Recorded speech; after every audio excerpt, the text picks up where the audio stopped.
ಕೋಟಿಗೆ ಬಾಳುವ ಸಂಪತ್ತು. ಆದ್ರೆ ಅದಕ್ಕಿಂತ ದೊಡ್ಡದು ಲಕ್ಕುಂಡಿಯ ಇತಿಹಾಸ. ಗದಗ ಜಿಲ್ಲೆಯ ಐತಿಹಾಸಿಕ ಲಕ್ಕುಂಡಿ ಗ್ರಾಮದಲ್ಲಿ ಮನೆ ಕಟ್ಟಲು ಅಡಿಪಾಯ ತೆಗೆಯುವ ವೇಳೆ ಸಿಕ್ಕ ನಿಧಿ ಇದೀಗ ಇಡೀ ರಾಜ್ಯದ ಗಮನ ಸೆಳೆದಿದೆ. ಸರ್ಕಾರದ ಸೂಚನೆ ಮೇರೆಗೆ ADC Durgesh, SP Rohan Jagadish, AC Rangappa ಹಾಗೂ ತಹಶೀಲ್ದಾರ್ ಶ್ರೀನಿವಾಸ ಕುಲಕರ್ಣಿ ಅವರು ಗಂಗವ್ವರಿತ್ತಿ ಕುಟುಂಬದ ಮುಂದೆಯೇ ನಿಧಿಯ ತೂಕ ಹಾಕಿ ಮೌಲ್ಯ ಅಂದಾಜು ಮಾಡಿದರು. ಈ ಸಂಪೂರ್ಣ ಪ್ರಕ್ರಿಯೆ ಪೊಲೀಸರ ಬಿಗಿ ಬಂದೋಬಸ್ತ್ನಲ್ಲಿ ನಡೆಯಿತು.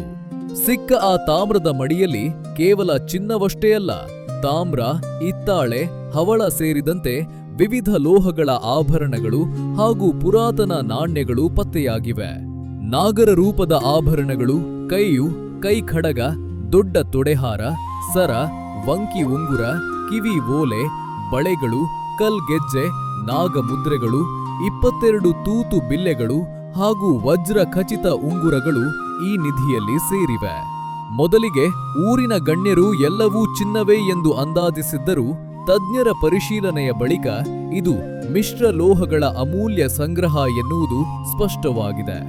ಆದ್ರೆ ಈ ನಿಧಿ ಯಾರದ್ದು, ಯಾವ ಕಾಲದ್ದು ಅನ್ನೋ ಪ್ರಶ್ನೆಗೆ ಉತ್ತರ ಹುಡುಕಲು ಲಕ್ಕುಂಡಿಯ ಪೂರ್ವ ಇತಿಹಾಸವೇ ಪ್ರಮುಖ ಸುಳಿವು ಕೊಡುತ್ತದೆ. ಲಕ್ಕುಂಡಿ ಕೇವಲ ಒಂದು ಗ್ರಾಮವಲ್ಲ, ಇದು ಇತಿಹಾಸದ ಜೀವಂತ ಗ್ಯಾಲರಿ. ಕಲ್ಯಾಣ ಚಾಲುಕ್ಯರ ಕಾಲದ 100ಕ್ಕೂ ಹೆಚ್ಚು ದೇವಾಲಯಗಳು, 101 ಮೆಟ್ಟಿಲು ಬಾವಿಗಳು, ಕಲ್ಯಾಣಿಗಳು, ಶಾಸನಗಳು, ಶಿಲ್ಪಕಲೆಗಳು, ವೀರಗಲ್ಲುಗಳು, ತಾಮ್ರಪಟಗಳು ಮತ್ತು ತಾಣೆಗರಿ ಹೊತ್ತಿಗೆಗಳು ಇಲ್ಲಿವೆ.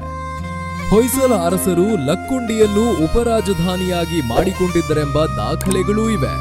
ಇದೇ ಲಕ್ಕುಂಡಿಯಲ್ಲಿ ಜೈನ ಧರ್ಮದ ಬಸದಿಗಳು ಹಾಗೂ ಬೌದ್ಧ ಧರ್ಮದ ಪ್ರಾಚೀನ ಕುರುಹುಗಳು ಪತ್ತೆಯಾಗಿವೆ. ಜೈನ ಶಿಲ್ಪಗಳು, ತೀರ್ಥಂಕರರ ಪ್ರತಿಮೆಗಳು ಹಾಗೂ ಬೌದ್ಧ ಧರ್ಮದ ಪ್ರಭಾವವಿದ್ದ ವಾಸ್ತುಶಿಲ್ಪಗಳು ಈ ಊರು ಒಂದು ಕಾಲದಲ್ಲಿ ಬಹು ಧಾರ್ಮಿಕ ಕೇಂದ್ರವಾಗಿತ್ತು ಎಂಬುದಕ್ಕೆ ಸಾಕ್ಷಿಯಾಗಿದೆ. ಇದರಿಂದ ಲಕ್ಕುಂಡಿ ಕೇವಲ ರಾಜಕೀಯವಲ್ಲ, ಧಾರ್ಮಿಕ ಹಾಗೂ ಸಾಂಸ್ಕೃತಿಕವಾಗಿ ಕೂಡ ಅತ್ಯಂತ ಶ್ರೀಮಂತ ನೆಲವಾಗಿತ್ತು ಎನ್ನುವುದು ಸ್ಪಷ್ಟವಾಗುತ್ತದೆ. ಇದೇ ಊರಲ್ಲಿ ಒಂದು ಕಾಲದಲ್ಲಿ ನಾಣ್ಯ ಮುದ್ರಿಸುವ ಟಂಕಶಾಲೆ ಇತ್ತು ಎನ್ನಲಾಗುತ್ತದೆ.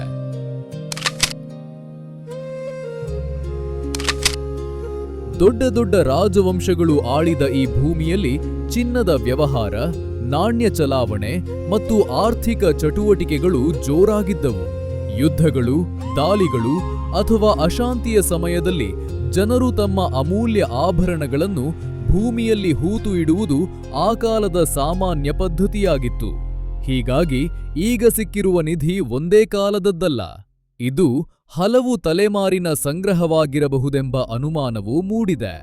2003ರಿಂದ 2007ರವರೆಗೆ ನಡೆದ ಉತ್ಖನನದ ವೇಳೆ ಕೂಡ ಇಲ್ಲಿ ಪುರಾತನ ಕಟ್ಟಡಗಳ ತಳಪಾಯಗಳು ಹಾಗೂ ಜೈನ ಬೌದ್ಧ ಕಾಲದ ವಸ್ತುಗಳು ಪತ್ತೆಯಾಗಿದ್ದವು.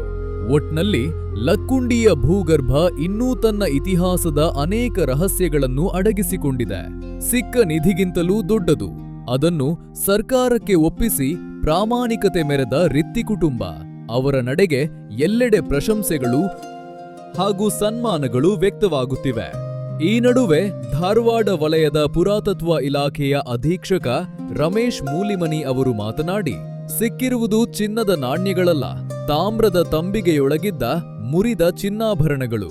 ಹಿಂದಿನ ಕಾಲದಲ್ಲಿ ಜನರು ಸುರಕ್ಷತೆ ದೃಷ್ಟಿಯಿಂದ ಅಡುಗೆ ಮನೆ ಒಲೆ ಬಳಿ ತಮ್ಮ ಆಭರಣಗಳನ್ನು ಹುಗಿದು ಇಡುತ್ತಿದ್ದರು.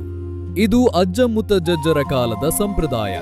ಹೀಗಾಗಿ ಇದು ನಿಧಿಯಲ್ಲ ಎಂದು ಸ್ಪಷ್ಟಪಡಿಸಿದ್ದಾರೆ.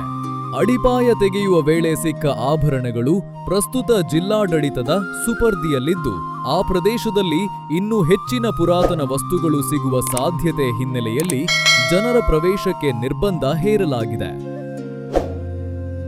ಈ ಕುರಿತು ಕುಟುಂಬದವರು ಪ್ರತಿಕ್ರಿಯಿಸಿ, ನಮಗೆ ಚಿನ್ನ ಬೇಡ, ಸರ್ಕಾರ ಮನೆ ಕಟ್ಟಿಸಿಕೊಡಲಿ, ಅದು ಸಾಧ್ಯವಾಗದಿದ್ದರೆ ನಿಧಿಯಲ್ಲ ಎಂದಿರುವಂತೆ ನಮ್ಮ ಅಜ್ಜ ಮುತ್ತಜ್ಜರ ಆಭರಣಗಳನ್ನು ಮರಳಿಕೊಡಲಿ ಎಂದು ಮನವಿ ಮಾಡಿದ್ದಾರೆ.